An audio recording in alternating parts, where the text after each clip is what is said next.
faire des bulles, un vieux rêve de gosse. Alors, je me suis demandé ce que ça pouvait faire de dormir dans une bulle, cette atmosphère ronde, l'ambiance que ça peut faire. Comment est-ce que les propriétaires peuvent louer une bulle aussi chère que ça? Tu vas voir, on y va, c'est tout de suite, c'est maintenant.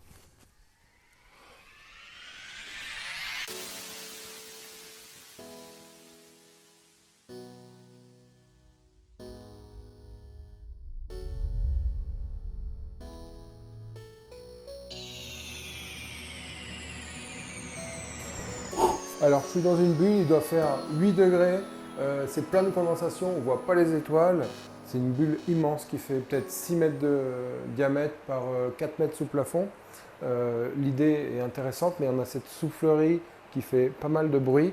Tu verras demain, quand il fera jour, je te montrerai le mobilier, c'est vraiment perfectible. Par contre, il y a un truc qui est incroyable, c'est l'acoustique. Quand tu parles là, tu as l'impression que la personne est de l'autre côté.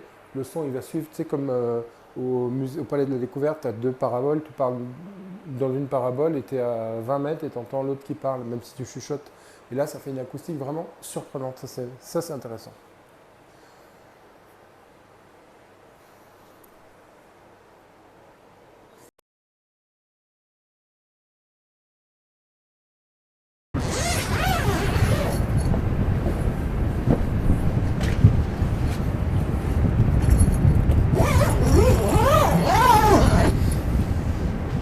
Quel étage? Il fait jour, on va y voir plus clair. Ici, je suis dans le sas d'entrée, on dirait un film de science-fiction, tu sais, où tu as un sas de décontamination. Surtout à ne pas faire, c'est ouvrir les deux fermetures, sinon la bulle, elle se dégonfle. Donc il faut fermer celle-là avant d'ouvrir l'autre. Quand tu rentres, c'est surpris par le volume, parce que c'est quand même un dôme qui est assez grand. Et on a toujours malheureusement cette buée qui est des deux côtés, elle est à l'intérieur et à l'extérieur. Et ça, je ne sais pas à quel moment de la journée, quelle température il faut pour qu'il n'y ait plus de buée, mais c'est quand même dommage. Finalement, tu en viens à regretter une nuit à la belle étoile. Alors on comprend que ce soit meublé sommairement parce que l'intérêt c'est quoi? C'est le paysage. Ceci dit, c'est quand même pas pratique. Par exemple, tu ne sais pas où poser tes affaires. Ici, tu as une soufflerie. Tu sais, c'est comme les jeux pour enfants qui sont gonflables. Donc elle a soufflé toute la nuit, ça fait du bruit et ça amène surtout de l'air température ambiante, H24, ce qui fait que en fait, ça ne peut pas se réchauffer. À mon avis, il fait plus chaud dans un igloo où on peut garder l'air ambiant. Le souci, donc, surtout quand tu as fait une journée de moto sous la pluie, quand tu arrives, tu as envie de sécher, tu arrives dans un environnement glacial, parce que c'est une glacière, même on est au mois d'août, mais il a dû faire 5 degrés dehors. Le problème, c'est qu'on a des couettes qui sont hyper fines. Il n'y a même pas... Si, il y a un plaid, nous, on n'en avait pas. On a des couettes qui sont hyper fines, donc je sais pas, tu loges des gens dans un endroit froid, regarde, tu as des logements dans des lits de glace, tu as des grosses couettes, tu as même des peaux de bête dessus pour être douillé, quoi. Ici, on avait nos pulls mouillés, nos blousons mouillés, donc on a dormi avec cette pauvre couette. Je trouve qu'il y a un truc qui colle pas. Ça va? Donc le bruit ambiant, la buée, le volume, le son, j'en ai parlé tout à l'heure. Alors je te déconseille de t'asseoir dans la chaise qui est cassée. On a vu aussi qu'il y avait des chalets en hauteur avec des poutres qui sont fendues en deux en termes d'entretien. Je ne sais pas comment ils arrivent à gérer.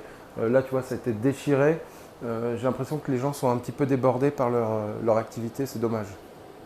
Alors ce qui est vraiment surprenant, c'est l'acoustique.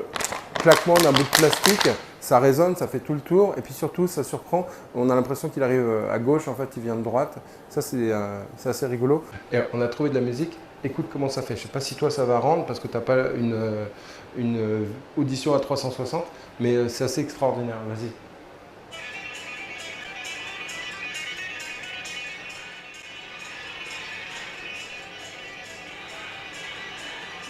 Moi, je fonctionne de cette façon, c'est-à-dire je fonctionne beaucoup à la confiance. Ici, c'était un peu compliqué. J'étais en coaching jusqu'à 22 heures. J'ai envoyé Hugo et Tiffen avant pour chercher la clé. Alors déjà, le GPS, il a fait passer par un chemin. Je vais te montrer le chemin. Alors, quand tu arrives au début, le chemin, il est suffisamment large. Et puis finalement, il se rétrécit, mais il se rétrécit tellement que tu ne peux plus faire demi-tour. Et tu te retrouves dans un chemin comme ça. Bien, le GPS. Donc ça serait peut-être bien qu'en haut, il y ait quelques flèches. Essaye de faire demi-tour dans un chemin de cailloux et puis tu obtiendras ça, une bulle qui va te permettre de respirer et de profiter de l'air pour le reste du voyage. La dame leur a dit, ah ben non, le GPS d'habitude, ça fait pas ça. Sauf que quand on en a discuté avec d'autres gens, leur GPS était pareil, le mien aussi. Donc il n'y a même pas un panneau fléché pour arriver, il faut vraiment, ça se mérite de dormir dans une bulle. Et puis la dame, elle voulait à tout prix son chèque de caution, comme moi j'étais à 30 km, Hugo et Tiffen n'avaient pas le chèque de caution, donc elle a attendu pendant 2 heures pour être sûre d'avoir son chèque de caution, des fois qu'on n'abîme pas la bulle. Je trouve qu'il y a un moment où c'est dommage de ne pas faire confiance. Enfin bon, peut-être qu'ils ont eu des mauvaises expériences quand on voit cette découpe-là. Ils ne nous connaissent pas après tout. Alors ce qui m'intéressait dans ce concept, c'est comment est-ce qu'on peut inciter les gens à payer 220 € une nuit pour finalement une tente. Alors c'est un sacré budget parce qu'une bulle, ça coûte à peu près... Sur internet, j'en ai trouvé entre 1500 et 2500 €. Donc ça paraît pas très cher. Bien sûr, il faut ajouter l'électricité, la consommation électrique, les sanitaires qu'il faut à côté, la plateforme. Mais ça reste quand même, si ils arrivent à louer 200 € la nuit, c'est à mon avis un très bon investissement pour cette bulle-là. Après, attention aux contrefaçons chinoises parce qu'il faut des bulles qui soient, dont l'atmosphère reste sain, qui ne dégagent pas trop de polluants par rapport au plastique. Là, ça sentait très fort le plastique et dont la soufflerie ne fasse pas trop de bruit. Il y a des souffleries qui font 25 décibels, il y en a qui font 60. La nôtre, c'était plutôt dans les 60 parce que c'est à peu près l'équivalent d'une bouilloire, tu vois le bruit que ça fait. Après, je ne sais pas comment ils calculent leur décibels. Est-ce que c'est en sortie du moteur ou est-ce que c'est dans la bulle où ça résonne? Ça, j'en sais rien. Ça ne doit pas avoir une durée de vie indéfinie. En plus, il faut nettoyer. Tu vois, là, on voit qu'elle n'est pas, propre. Tu as des marques, en fait. Mais ça doit être chaud d'aller faire tes carreaux là-haut sur l'arrondi. Peut-être qu'il faut dégonfler la bulle, je ne sais pas, pour la nettoyer. Mais quand même, le côté insolite, ça incite les gens à sortir son porte-monnaie et c'est ça qu'on recherche, nous, investisseurs immobiliers. Comment faire payer une nuit 220 €. Donc, voilà une solution. Ceci dit, perfectible, notamment en termes de mobilier. Ça peut être des familles, ça peut être aussi beaucoup des amoureux. Tu vois, on a le petit truc love, là, on imagine qu'à deux, c'est assez fun. Pourquoi pas un lit rond ou en tout cas un vrai lit avec une tête de lit. Ce qui est intéressant, c'est ce contraste-là, c'est-à-dire d'être au milieu de la nature avec le confort d'une maison.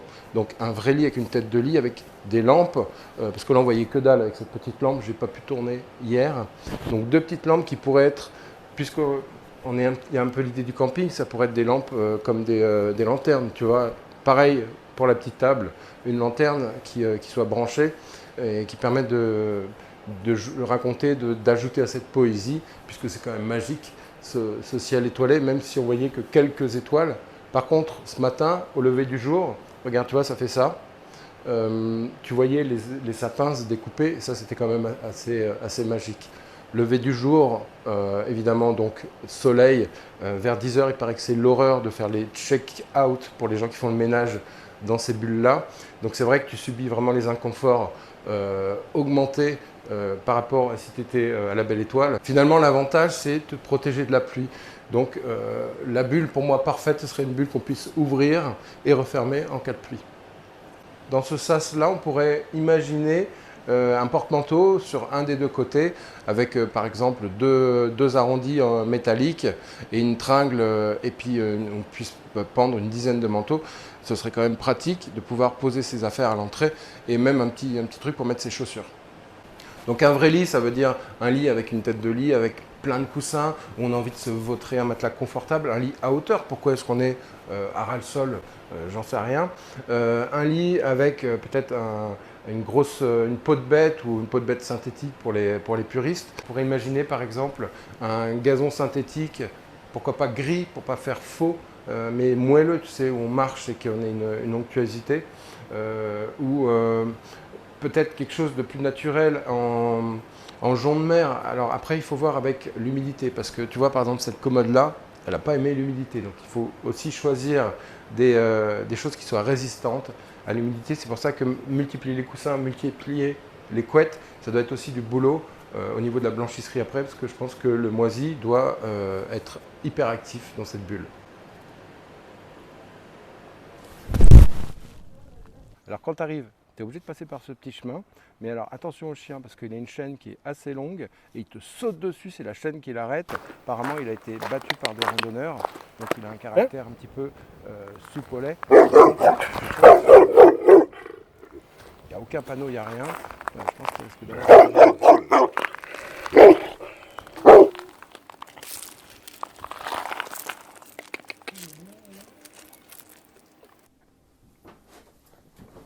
Alors on a enfin trouvé le petit-déj, on a cherché un moment, on est dans un chalet, c'est vachement convivial, tout est en bois. On a ce foyer au milieu qui peut rassembler un groupe de je sais pas combien, hein, de 4, 6, 8, 10, 12 personnes autour d'un barbecue. Ça je trouve que c'est vraiment un concept qui est d'enfer. Par contre, bon, si tu fais quelque chose comme ça, attention au feu. Là, imagine que tu as du feu, ça c'est du bois. Je trouve que c'est limite. Et puis, essaye de te positionner. C'est-à-dire que tu te dis, voilà, ma table, si elle est à telle distance, il faut que mon banc il soit à cette distance-là. Il faut qu'il soit un peu plus haut. Fais pas les choses au hasard. C'est là quand même qu'on voit qu'une table ronde, un environnement rond comme je sais pas, il y a 8 côtés, c'est quoi? C'est un octogone? Il y en a 8.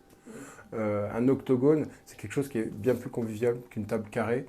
Et puis, on a vraiment cette idée de protection qu'on va retrouver aussi dans la bulle. Ils sont contents, c'est bon. On a passé un col à 1200 mètres d'altitude, on a descendu un petit peu, je pense qu'on est à peu près à 1000 mètres, donc c'est pour ça que les nuits sont fraîches. Ici, on a un petit radiateur soufflant pour ce petit abri qui abrite une douche, une salle d'eau, à 2 pas du chalet. C'est vraiment tout proche du chalet. Alors, l'inconvénient, c'est qu'on voit que ça a été fait artisanalement avec du simple lambris, et donc tu imagines bien que le simple lambris, quand il est mis dans une douche, il va pas trop aimer l'eau, il n'est pas protégé, et en plus il est mis à bout touchant, il peut pas se dilater, et donc qu'est-ce qui se passe? Eh ben, il va se gondoler. Donc ça, c'est pas une bonne économie, c'est pas cher, mais finalement ça va coûter cher parce qu'il va falloir tout refaire. Alors attention, quand tu mets une douche comme ça, une douche pluie, il te faut quand même pas mal de pression. Regarde ce que ça fait quand je mets la grosse douche. Déjà, une douche, c'est bien quand même qu'on ait un peu plus de 2 mètres pour qu'on puisse mettre la pointe de douche au-dessus de notre tête, c'est quand même plus pratique. Ensuite, tu vois là, j'ai une pression qui paraît normale parce que j'ai une petite... Merde, ça mouille. J'ai une petite section, mais quand je passe à l'autre...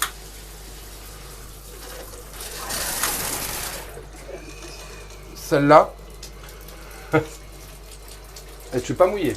Quand je passe à celle-là, voilà, là je suis à fond. Regarde ce qui coule. Pourquoi? Parce que il n'y a pas assez d'eau finalement pour alimenter toutes ces grosses buses. Alors imagine, tu es tranquillement en train de prendre ta douche, les plombs disjonctent, tu te retrouves dans le noir. Problématique. Ils ont pensé à tout. Regarde, tu fais ça, tu remets les plombs. Ça c'est super pratique. Tu peux aussi, par exemple, imagine que tu sois petit et donc que tu puisses utiliser les 3 gouttes pour te mouiller les cheveux. Bah, tu peux te sécher les cheveux directement avec la prise qui est là. Ça c'est super pratique, du 3 en 1.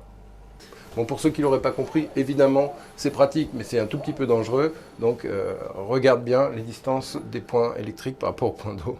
Je pense que la meilleure solution c'est de dormir à la belle étoile parce que tu n'as pas ce plastique qui finalement qui t'étouffe un peu. Tu n'as pas cette odeur de plastique aussi parce que quand tu rentres, ça sent vraiment tu sais, les sas dans la piscine quand tu vas nager dehors, là, le gros caoutchouc. Voilà, alors j'espère que cette vidéo t'a plu. Donc comme d'habitude, si tu as aimé, tu peux partager, liker, tu peux aussi faire appel à moi pour que je vienne t'aider à créer le coup de cœur dans ton logement. Tu vois, un logement exceptionnel, ça incite à payer un prix exceptionnel et ça nous arrange bien. Tu as une formation qui s'appelle...